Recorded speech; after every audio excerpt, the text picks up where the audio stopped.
السلام علیکم ورحمۃ اللہ وبرکاتہ۔ نامور سعودی عالم دین الشیخ سلمان عودہ کی اہلیہ کا روڈ ایکسیڈنٹ میں انتقال ہو گیا تو وہ بہت زیادہ غمزدہ ہوئے۔ ان کے غم کا کافی شکرہ بھی ہو گیا۔ چند دن بعد شیخ کو اہلیہ مرحومہ کی کسی سہیلی کا ایک خط موصول ہوا، جس کا مضمون کچھ یوں تھا: السلام علیکم یا شیخ، میں آپ کی اہلیہ ام معاذ کی بچپن کی سہیلی ہوں۔ مجھے ان کی وفات کا سن کر دلی صدمہ ہوا۔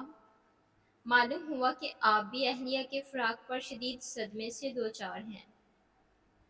مناسب سمجھا کہ آپ کو اپنا قصہ سنا دوں تاکہ شاید آپ کو صبر آ جائے۔ یہ 27 رمضان المبارک کا دن تھا۔ ہم سارے اہل خانہ عمرے کے سفر پر ریاض سے مکہ مکرمہ روانہ ہو گئے۔ سب کی اپنی اپنی گاڑیاں تھیں، لیکن بس تقدیر نے یہ فیصلہ کرایا کہ ایک ہی گاڑی میں جائیں گے۔ دونوں بھائی بھی ہمارے ساتھ ابو کی گاڑی میں بیٹھ گئے۔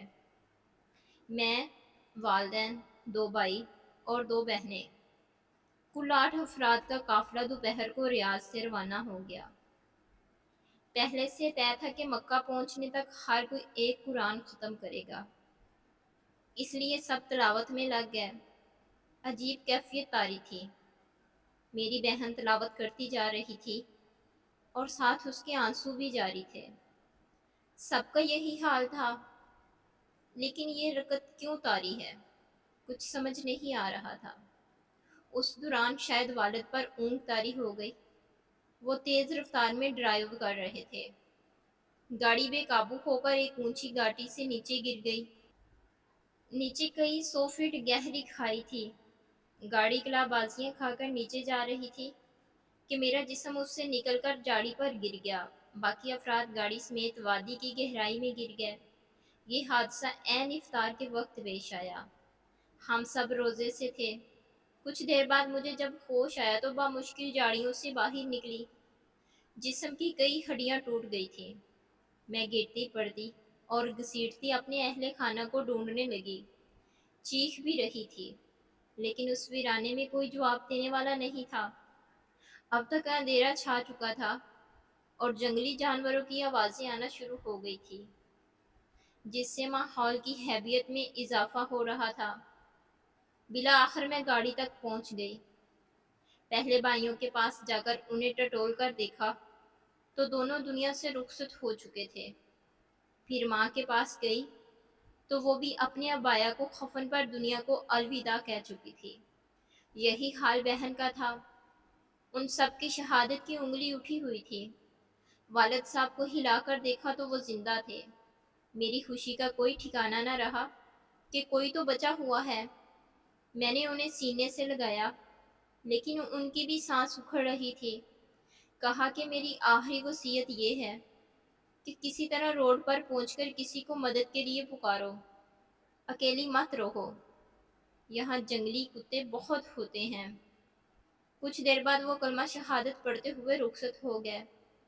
اب میں اکیلی رہ گئی۔ باقی 7 لاشیں۔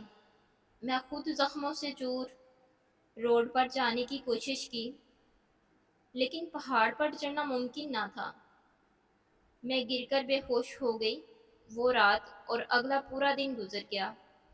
عصر کے وقت کسی چرواہے کی نظر پڑی اور اس نے متعلقہ حکام کو ہمارے بارے میں مطلع کیا اور ہیلی کاپٹر سے ہمیں ریسکیو کیا گیا۔ میں اگلے 5 ماہ تک بے ہوش رہی۔ 2 سال تک کینیڈا میں میرا علاج ہوتا رہا۔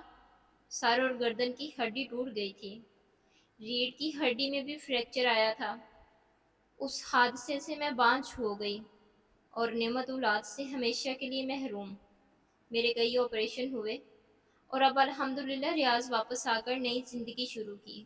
اور ہاں، یہ تو بتانا بھول ہی گئی کہ 1 ہفتے بعد دونوں بھائیوں کی شادی تھی۔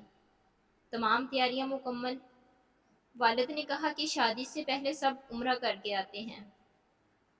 بھائیوں کی شادی کے سوٹ اب بھی میرے پاس محفوظ ہیں۔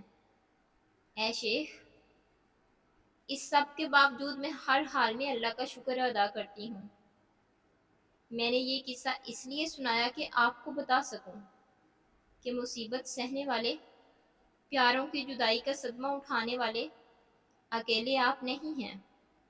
یہ دنیا کا ازلی دستور ہے، لیکن ہمیں ہر حال میں صبر کا دامن نہیں چھوڑنا چاہیے۔